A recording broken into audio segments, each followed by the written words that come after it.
Hi guys, it's Vertis here from 3D Mutiny. I thought I'd make a very quick video based on a question a Discord channel user had. It's a really good question on the industry. It was namely, how do they get their foot in the door and if their portfolio was currently good enough to do that. So it's a common question I see quite a lot when I'm teaching at university. You know, people will come out with a degree and they won't really understand or know if their portfolio is strong enough to apply for these industry roles or industry jobs. Hopefully I can answer that question well, because also I'm an art director. I employ a lot of character artists, environment artists. So I've seen a lot of portfolios in my time, but I'm just going to break it down step by step, basically tackle the first paragraph in this question.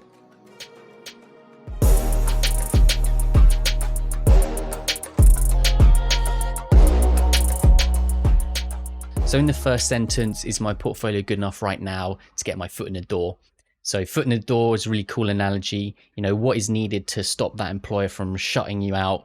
And then once you get it through the door, things become quite nice. You become an industry professional and you can get jobs in the future. So with that analogy, a useful question that I'd throw back at you is, how big is your foot? Now that's not literally, although you can answer it in the comments if you wish. But what I mean by that is, how strong is your initial offering? So maybe it's a strong portfolio piece, you know, that can have the stopping power from someone closing you out.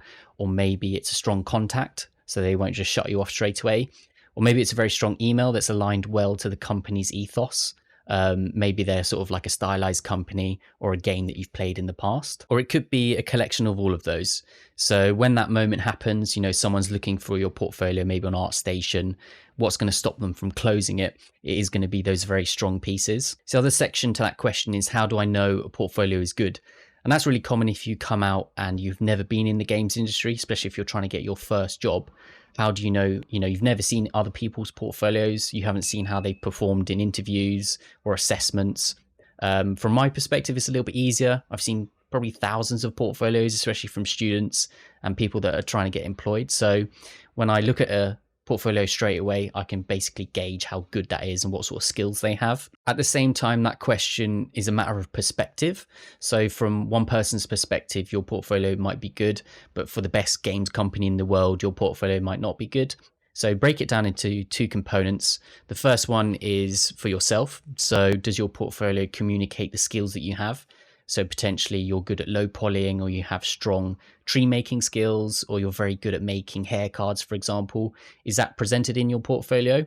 So if it is, then I'd say personally you do have a good portfolio, especially if you're targeting those specific companies that want that. The second half of the perspective is from the employer side, or the art director like myself. So they'll gauge how good your portfolio is based on the needs that they have and if you meet their criteria. So there might be a gap in the team that they can't fulfill, or maybe they're a certain part of the way in development and they need a really specialized artist to come in.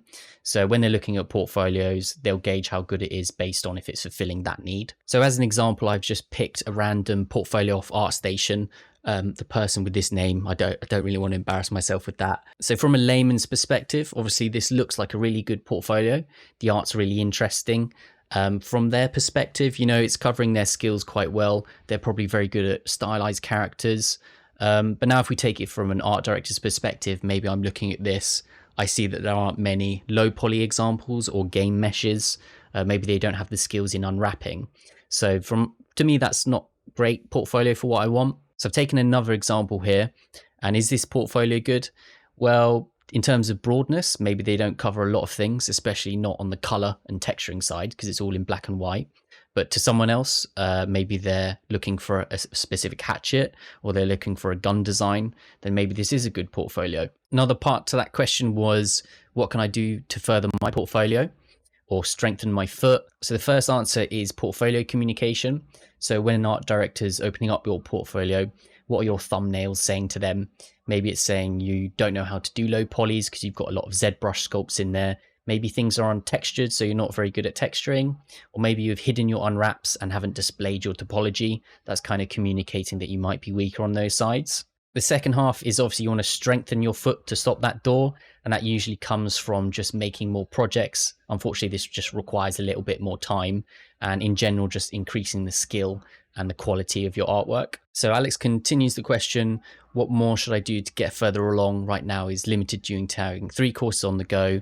That's completely understandable. Okay, so a lot of people potentially have full-time jobs and they're trying to get into the games industry. Maybe they're studying another course and they've tried to redirect their careers. Maybe they've got families, girlfriends, all these things can be very difficult. So what I suggest with those are a couple of components. So the first one is time efficiency. Obviously you don't have enough time, so you want to be effective and allocate well with those little slots that you do have. So how can you be time efficient? You can focus on the directors and the company's needs. You don't want to be wasting time making these 3D elements that everyone makes. Maybe it's like a barrel, an axe, a AK-47 or something like that. Try and focus on what is required in the market. So after you've identified those needs, to be time effective, you could specialize in a certain area. So you've only got a finite amount of energy. You might as well focus that like a laser on one section of the market. Maybe it's something like hair cards. You could make hair for characters in games. So you could master that with the limited time you have. And then chances are you'd be employed by someone who's looking or has that missing in their team. With limited time and efficiency, I say do what you can. So don't stress on the things that you can't change. For example, if you've got a 9 to 5, you're obviously not going to be able to allocate that time. Maybe you've got 1 or 2 hours in the evenings. Just hold those precious and focus on those. And the final one that you'll hear from a lot of people is focus and enjoyment. But if you really think about it, you have to enjoy the process. You know, you don't want to go 2 weeks in and really hate that you're staying up late. You want to work on fun projects. So there's a lot of longevity in this system. It might take you a little bit longer because you can't put in the hours every day. So you want to focus on endurance, basically. So now we're going to take a look at the portfolio from the Discord user. It's the first time I've seen it. So I'm going to put my art director's hat on and give you a lot of value by being honest and just saying what basically comes to my mind. And then hopefully after I could give a bit of advice on that portfolio. So let's go into it. So here's the portfolio. First thing I see is it's well populated. So there's lots of pieces there. Usually when I'm opening up portfolios, I might see 1 or 2 or 3 pieces. And even if they are good, chances are I lose a little bit of confidence there. As an overall, I can see there's a lot of whiteness there. So that maybe indicates to me that you've come from a CG background. You might not be super used to texturing, especially if I look at your textured assets. It's nondescript if they're in games. It may be coming from like CG or rendered in something like Maya or ZBrush. I think the strongest piece is this Shiba Inu. That's like a really charming character, and it has a good look and feel to it, especially for an art director. They're looking for someone who can actually achieve those things. I'd also look at technical ability. So I'd say your Warcraft Alliance shield shows that the best. So in terms of portfolio advice, I suggest reducing the amount of white renders you have by about half. So this could be allocating your time to texture those, or just getting rid of the ones that you don't feel is communicating your skills as much. I'd also suggest maybe making the thumbnails a little bit better. So especially for long objects like guitars and swords and stuff, maybe you want to take a screenshot of the hilt or the blade and then have that as a big thumbnail. In terms of the portfolio coverage, it's pretty well displayed. So we can see each individual asset. Obviously, if you're making some other textures and stuff or wireframes, you would include those. Another thing that would be important is the ordering of your portfolio. So I'd say put some of your best work at the top and especially at the front, because when we're looking at images, sometimes we do read it a bit like a book. So we start from the top left and then go back to the bottom right. So my closing thoughts and suggestions is first to define your portfolio communication. So what you're trying to say to employers right now, it might be saying that I do a lot of ambient occlusion renders, so you could reduce those slightly. The second is define your sort of like Bigfoot statement, the thing that's going to stop them from scrolling all the way down.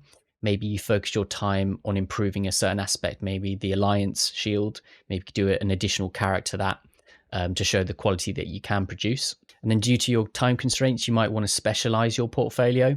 So focus all your energy on one key aspect, because you won't be able to compete with the people who have basically full time to work on a very broad portfolio. And connected to that is the needs of the director and the company. So if you can really pinpoint that, you can both focus your energy and focus the targeting of that energy into a specific place. And with all those combined, hopefully you can get your foot in the door. So hopefully this insight took you a little bit closer in understanding how to get your foot in the door when it comes to the games industry.